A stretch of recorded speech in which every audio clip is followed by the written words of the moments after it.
ఒక మంచి చక్కటి హాయిగా ఉండే అందరితో కలిసి చూసే సినిమా చూసి చాలా రోజులైంది. ఒకటి బాగా ఖర్చు పెట్టి తీస్తారు కాబట్టి వాళ్ళు ఎవరు ఎంత ఖర్చు పెట్టినా ఆడియన్స్కి అనవసరం. యాక్చువల్లీ సినిమాలో అంటే ఖర్చు పెట్టి తీసే సినిమాలు కొన్ని ఉంటాయి, కష్టపడి తీసే సినిమాలు కొన్ని ఉంటాయి. కష్టం ఇంపార్టెంట్, ఖర్చు కాదు. అవును కదా sir.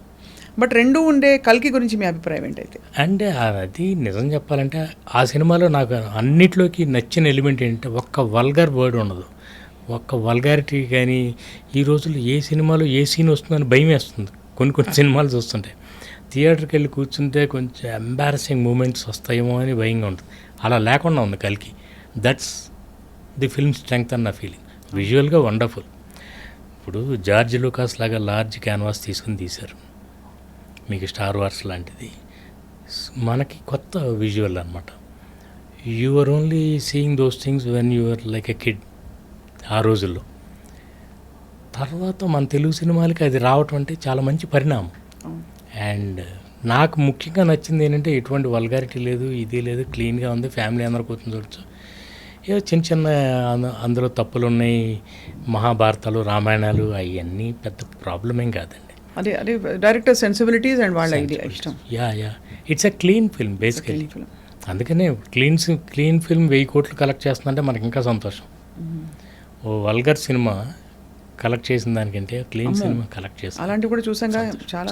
But sir actually frankly speaking ఇప్పుడు బాగా వాక్ స్వాతంత్రం లాగా దర్శకత్వ స్వాతంత్రంలో అందరూ వాళ్ళ పాయింట్ ఆఫ్ వ్యూ చెప్పుకుంటున్నారు ఓపెన్గా. దట్ వీ బిలీవ్ దట్ ఈ సీన్ అవసరం, ఈ న్యూడిటీ అవసరం అని justify. But nevertheless is a market for everything అన్నట్టు ఇప్పుడు చక్కగా తెలుగింటి ఆడియన్స్కి మీరు ఇస్తున్నారు. Last couple of questions sir. మీ దృష్టిలో చిరంజీవి గారు, నాగార్జున గారు, వెంకటేష్ గారు, తరుణ్, ఇంకా మీరు డైరెక్ట్ చేసిన హీరోలు అందరూ including Kamal, who is the most handsome? అయ్యో హ్యాండ్సమ్ ఒకళ్ళు హ్యాండ్సమ్ ఒకళ్ళు కాదని చెప్పలేమండి. కాకపోతే మీకు మన్మధుడిలో ఆయన స్టైల్, అసలు మన్మధుడిలో నాగార్జున గారు the best in his entire look. Hair style కూడా భలే సెట్ మీరు అంటే ఒక లుక్ సెట్ చేశారు ఆయన. అసలు అంటే నాగార్జున గారిలో ఒక స్టైల్ ఆయన బాడీలోనే ఉంది. నేను ఇన్ఫ్యాక్ట్ దానికి టార్గెట్ చేసి స్క్రిప్టింగ్ చేసాం మేము, ఆయనకి మ్యాచ్ అయ్యే విధంగా ఉండాలని. అలాగే వెంకటేష్ గారు బయట ఎంత హ్యాండ్సమ్ ఉంటారు, ఫిజిక్, పర్సనాలిటీ. చిరంజీవి గారిది ఒక కైండ్ ఆఫ్ చామ్. అంటే ఈ విల్ జస్ట్ ఆయన అంటే అక్కడికి వచ్చారని అంటే he will be the star of that place. ఏ రూమ్కి వచ్చినా he will dominate the whole atmosphere. మిగతా వాళ్ళందరినీ డామినేట్ చేస్తారు. అట్లా కావాలని చేయరు, బై హిమ్సెల్ఫ్. అంటే తెలియని వాళ్ళందరిలో ఒక అరిస్టోక్రసీ ఉంటుంది. I have seen that. ఇక మిగతా వీళ్ళందరూ all these. Tarun is a very, ఆ రోజుల్లో వయసులో ఉన్నప్పుడు చాలా బబ్లీగా, చాలా ఇదిగా, అండ్ వెరీ ఎనర్జెటిక్. అసలు మీకు పాటల్లో డాన్స్ అది చూస్తే చాలా లవ్లీగా ఉంటాడు అనమాట, బాయ్ నెక్స్ట్. అలా వేణు, ఆ రోజుల్లో వేణు మంచి స్టైలిష్ సూట్స్, సాంగ్స్ అన్నీ చేసినప్పుడు ఒకళ్ళు ఎక్కువ ఒకళ్ళు తక్కువ చెప్పలేము. రామ్ ఎంత స్టైల్గా ఉంటాడు. మీనాక్షి సాంగ్ ఉంటుంది, ఒకసారి చూడండి తన స్టైల్ అంత చూడాలంటే. అట్లా ఎవ్రీబడి ఒక్కొక్కళ్ళు నేను వాళ్ళలో బెస్ట్ని బయటికి తీసుకురావటానికి నేను చూసేదల్లా వాళ్ళలో ఏముందో దాన్ని. నాగార్జున గారిలో మీకు ఆయన క్యారెక్టరైజేషన్లో ఆయన స్టైల్ అంతా కనిపిస్తుంది. అవును, ది వే వాక్స్, టాక్స్, ఎవరన్నా తిట్టినా చేసిన, మళ్ళీ సోఫిస్టికేషన్. అలా ఈయన వెంకటేష్ గారిలో ఈ సో రియల్, very real.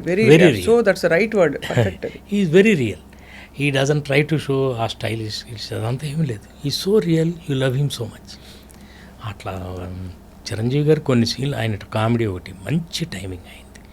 అయితే మాస్ సినిమాలకి ఎక్కువ మ్యాచ్ అవుతుంది, ఇలాంటి క్లాస్ సినిమాకి మ్యాచ్ అవుతుంది అని నన్ను అడిగారు చాలామంది. అవి రెండు ట్రై చేశాను నేను బ్లెండ్ చేయడానికి. I wanted to try a new blend. కొంతవరకు కుదిరింది, కొంతవరకు కుదరలా. అర్థమైంది అదే. సో సార్, ఇప్పుడు ఇన్ని సినిమాలు తీశారు, మీరు లేట్ బ్యాక్గా వచ్చేది వస్తుంది అనే ప్రాప్తం కాన్సెప్ట్లో వెళ్తున్నారు కాబట్టి, మరి మీకంటూ ఒక గోల్ ఆర్ అల్టిమేట్ ఒక ఈ సినిమా తప్పకుండా తీయాలి అనే కథ ఏంటి sir? What is the story you want to tell the world? బేసిక్గా సినిమా ఈజ్ మై హాబీ. ఇది అయిపోయింది అనుకోండి, మళ్ళీ మొదటి నుంచి మళ్ళీ I will be like an apprentice starting, scripting అంతా చేసుకుని. అఫ్కోర్స్ మన ఖాళీ దొరికినప్పుడు స్క్రిప్ట్లన్నీ చేసేసుకుని రెడీగా పెట్టుకున్నా, ఇంక్లూడింగ్ డైలాగ్ వర్షన్. అది ప్రతి కథ అంటే every film is an acid test. అయిపోయింది ఇప్పుడు చెప్పేసాం, ఇంకోటి అలా కాదు. మళ్ళీ కథ అంటే మళ్ళీ దీనికి ఎంత కష్టపడ్డామో, ఇందులో కొన్ని తప్పులు చేస్తాం తెలుస్తుంది, అది కరెక్ట్ చేసుకుంటూ మళ్ళీ కొత్త తప్పులు చేస్తుంటాం. It is an eternal learning process. కొన్ని ఆడుతుంటాయి, కొన్ని మనం అనుకున్నట్టు జరిగితే జరగవు, కొన్ని జరిగితే కొన్ని జరగవు. Failure is not final, success is not eternal. Beautiful sir. అసలు ఎన్ని కొటేషన్స్ మీరు ఎంత చదివారో అర్థమైపోతుంది. అంటే మళ్ళీ విమానాలు కూడా నడిపారు, విమానాలు నడిపారు కదా. నడపటానికి కుదరలేదని సినిమా ఫీల్డ్కి వచ్చాను. I wanted to become a pilot. అందుకే నేను కార్ డ్రైవింగ్ కూడా నేర్చుకోవాలి. నడిపితే విమానమే నడుపుతాను, లేకపోతే కారు కూడా నడపను అని. I don't know how to drive a car. నాకు డ్రైవర్ ఉంటాడు, లొకేషన్ షేర్ చేసి లోపల కూర్చుంటే వాళ్ళు తీసుకురావడం.